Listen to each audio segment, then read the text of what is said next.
Let's talk about all the Star Wars reveals at this year's D23 Expo, including The Mandalorian and Grogu, Andor Season 2, and Skeleton Crew. Villa Varykino. If it's Star Wars, we collect it.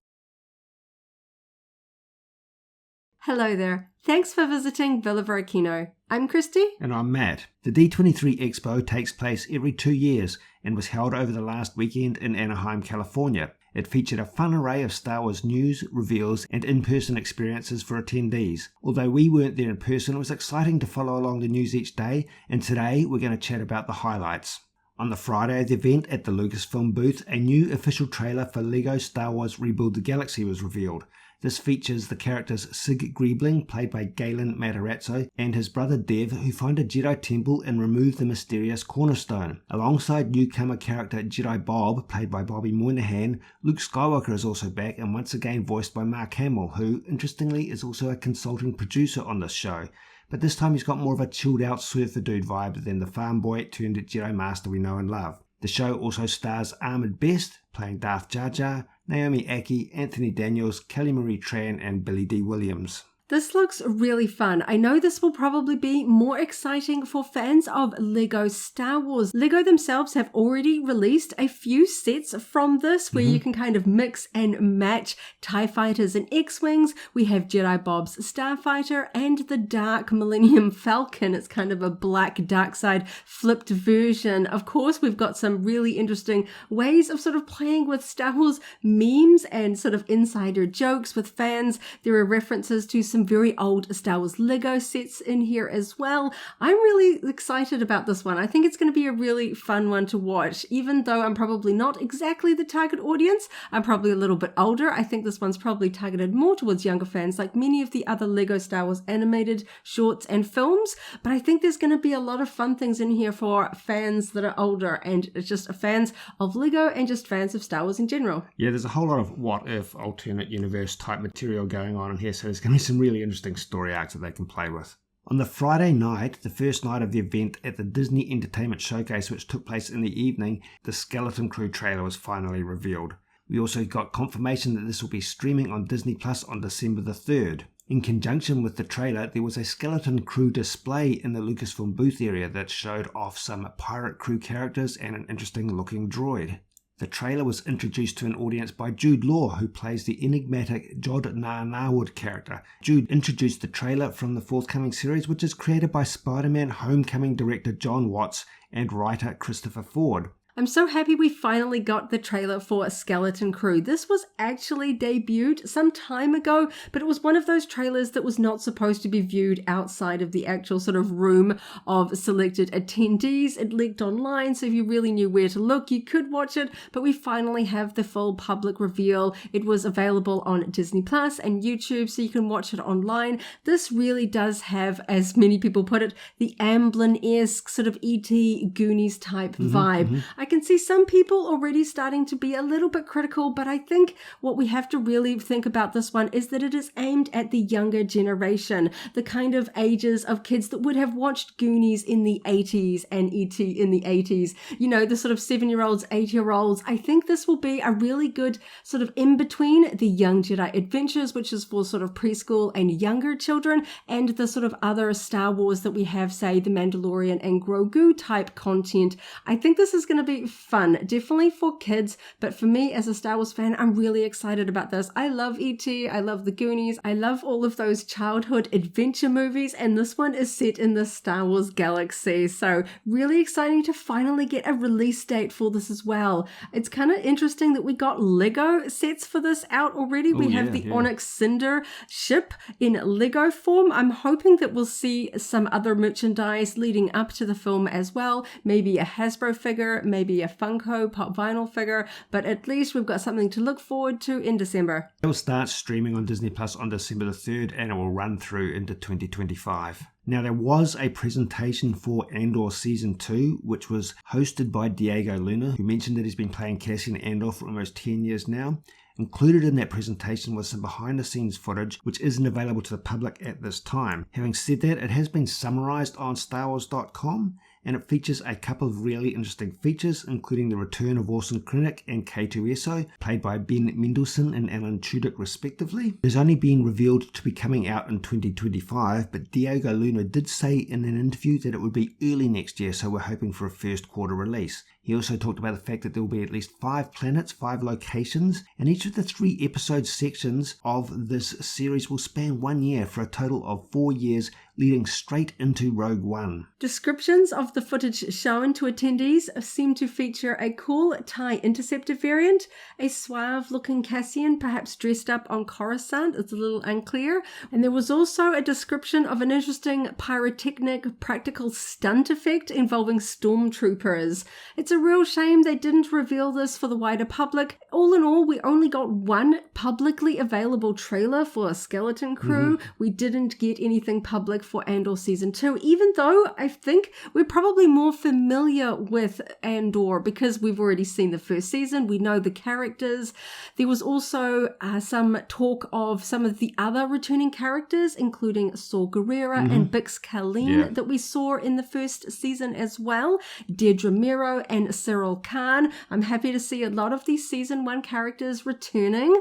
Of course, I really wished I could have seen this trailer for myself on Disney+, but at least we don't have too much longer to wait if Diego Luna was correct, and that we will be getting this sometime early next year. We recently did a rewatch of the first season of the Andor series, and it really got us amped up for Season 2. Diego Luna did mention in an interview that the last couple of episodes are minutes away from the start of Rogue One. He said when you watch the finale, you want to make sure that you've got at least 2 hours to watch Rogue One straight away after it. I can't wait. It's probably going to be an all-day exciting sort of finale. You'll watch the finale of Andor Season 2, then watch Rogue One, and then of course lead straight into A New Hope. I really can't wait. I love the Andor series. Yeah, that degree of connectivity is really quite a tantalizing idea. And finally, as part of the Disney Entertainment Showcase on the first day, a presentation by Jon Favreau and Dave Filoni introduced and expanded on what we know about the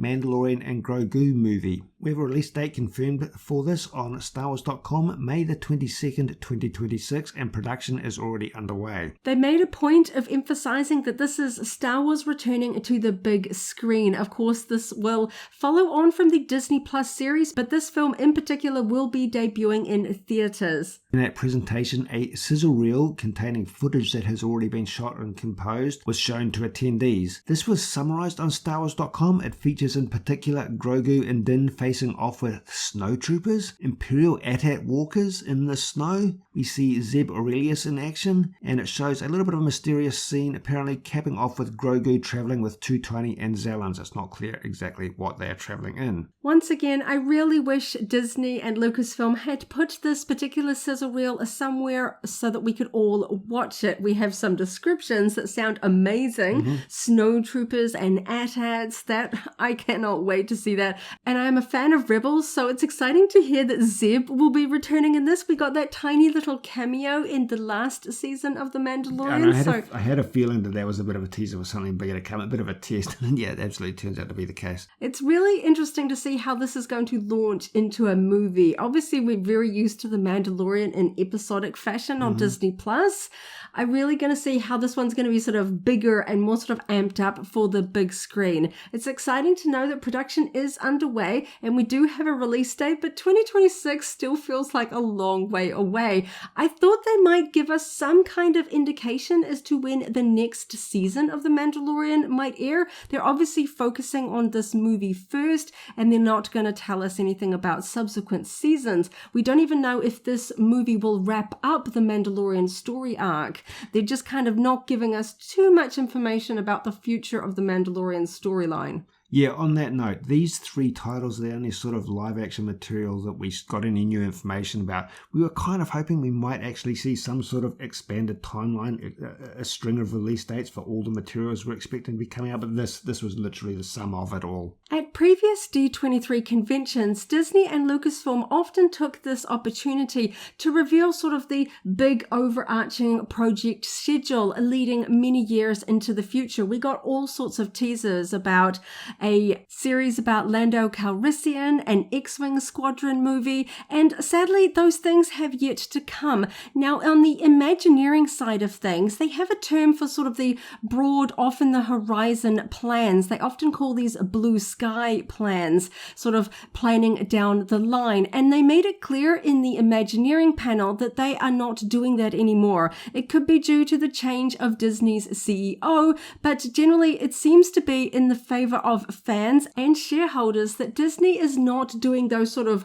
grand plan down the line announcements anymore. All of the announcements from Disney Imagineering for the Disney parks were all within 5-year plans, nothing off in the far off horizon. And we can see that kind of attitude coming through for the production of movies and TV series as well. We only got news about stuff that we know is in active development. They didn't tell us about anything that's green lit. We didn't know too much down the line. The furthest off release date we have is 2026, nothing after that point, and we're rapidly approaching 2025, so we've only really got the next sort of 18 months worth of releases, really. I got to count out the months till May 2026, so it was really interesting. I was thinking we might hear something about maybe Ahsoka Series 2, something like that, maybe another live action series. You know, there's plenty of ones where people are like, give us season 2, give us more of this.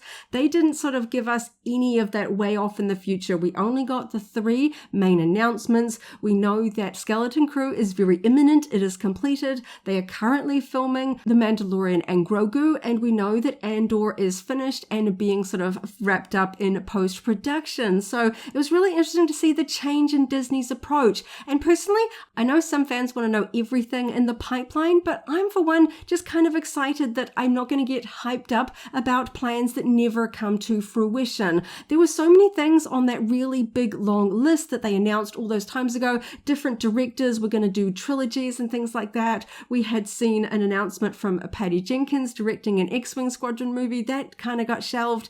Lots of things that we got excited about as fans that never came to pass. And I know those things could technically still be in the pipeline, but I like not kind of getting my hopes up. I like being excited about very concrete things. And I know 3 announcements isn't like a lot, but thinking back to when we only had 1 Star Wars film every 3 years, or in the dark times where we thought we would have no more Star Wars movies or even Star Wars TV series was just a pipe dream. I know it's not a lot, but this is actually so many hours cumulatively of live action Star Wars I'm really, really excited about. And as a collector, I kind of like not being bombarded with a lot of new content because there's going to be so many more toys and Lego sets and action figures that I know I'm going to want to collect from these shows and TV series.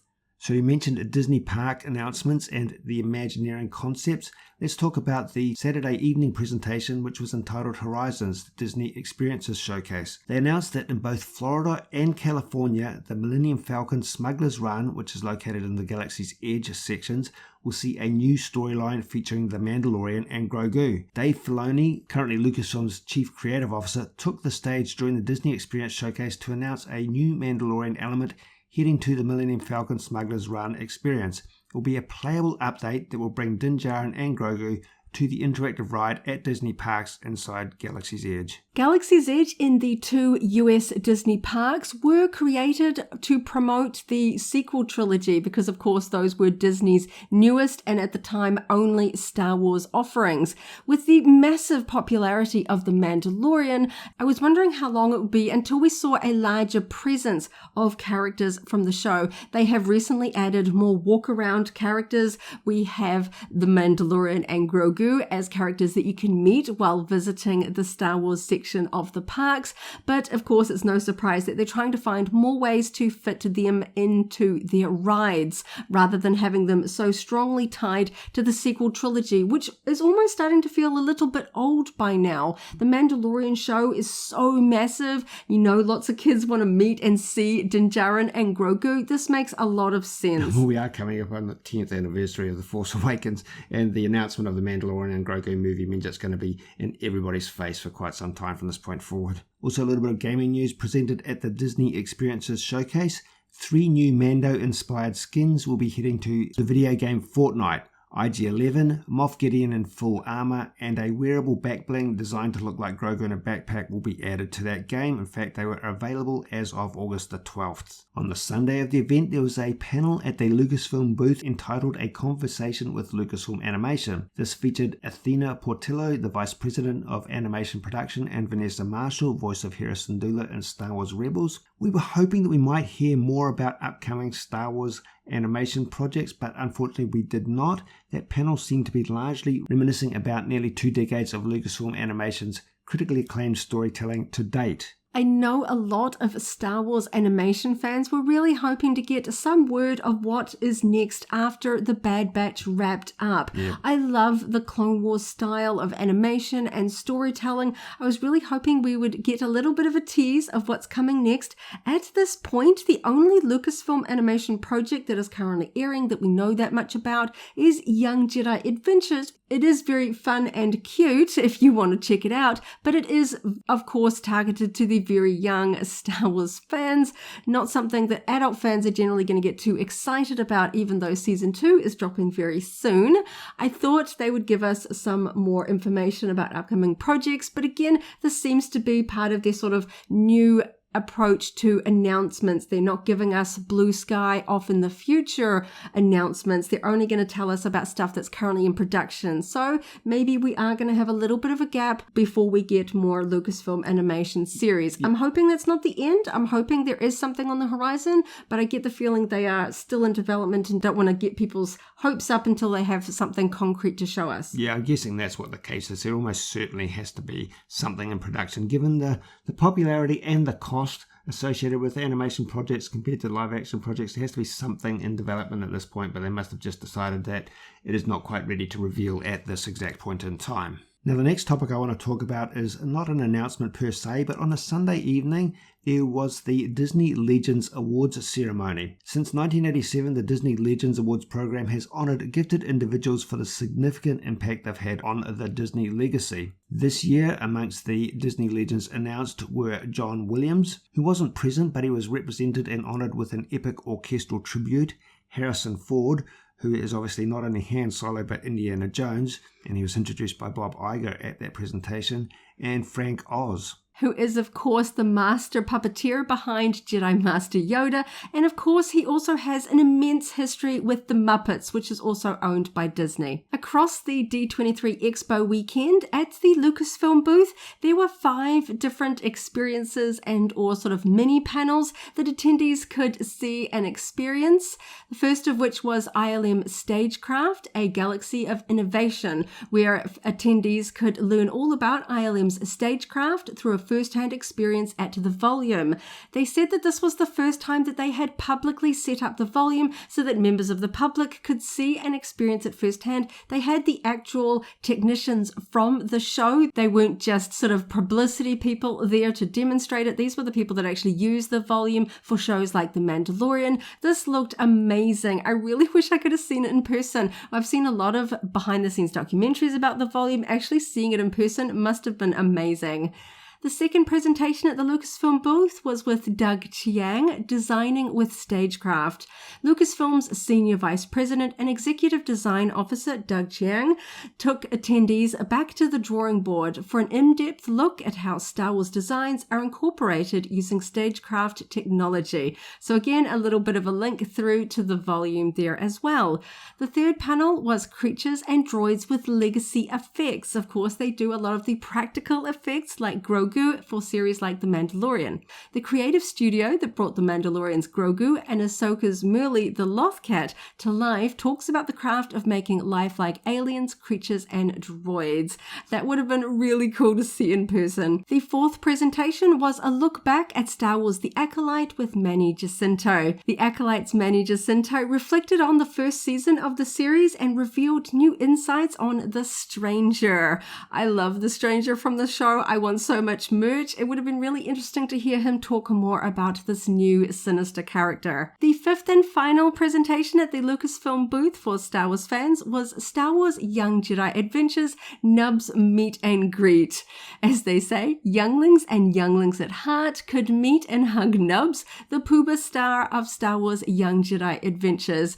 Nubs is a pooba in the animated show. He essentially looks like a blue Ewok. He was larger than life. It would have been fun to see this character. He's certainly one of the highlights of this show. It is intended for younglings, but adults like myself do enjoy this show. There are some really fun and cute moments, especially if you like Ewoks and other cute Star Wars characters. This would have been fun for the younger attendees at the convention. So to sum up, the key take-homes from the whole D23 Expo from a Star Wars point of view was the new official trailer for the LEGO Star Wars Rebuild the Galaxy, the Skeleton Crew trailer, and confirmation that will be streaming from December the 3rd. Nice to have a solid date for that one. A little bit of teased information about Andor Season 2, and a little bit of teased information about the Mandalorian and Grogu movie, including a confirmed date for that, May the 22nd, 2026. The Disney Experiences Showcase had exciting news for fans of the US Disney parks, with the Mandalorian and Grogu being added to the Millennium Falcon Smuggler's Run ride, and of course those new Star Wars skins being available in the video game Fortnite. All in all, there was no sort of bombshell out of the blue announcements, things that we weren't expecting, but still lots of Star Wars content to keep us going for the next sort of 18 months to 2 years. When the Mandalorian and Grogu film hits cinemas in May 2026, that will be a couple of months before the next D23 Expo in 2026, so I'm sure we'll have more news when that convention arrives in 2026. And of course, we have the big Star Wars Celebration convention in Japan next year in 2025, so I'm sure we'll get some really cool Star Wars announcements then. There's always something to look forward to as a Star Wars fan. I'm really looking forward to Skeleton Crew, the Mandalorian and Grogu film, and Andor, and as a LEGO Star Wars fan, I'm excited about the Rebuild the Galaxy release. Yes, although there was nothing actually too surprising amongst all of the news revealed at D23 Expo, there were some fun details, particularly about the Mandalorian and Grogu and even Andor. So I actually came out of the weekend quite excited about the next few months and leading up to the Mandalorian and Grogu movie in 2026. So thanks so much for hanging out with us today as we chatted about the exciting Star Wars news from the D23 Expo 2024. We hope you have a wonderful morning, afternoon or evening, wherever you are in the galaxy, and let's hang out again very soon for more Star Wars fun. May the Force be with you. If you enjoy hanging out for a chat about Star Wars news, we also chatted about the Hasbro Star Wars reveals from San Diego Comic-Con. That video is linked here in case you haven't already seen it, as well as a whole Star Wars collectibles playlist. This is the way.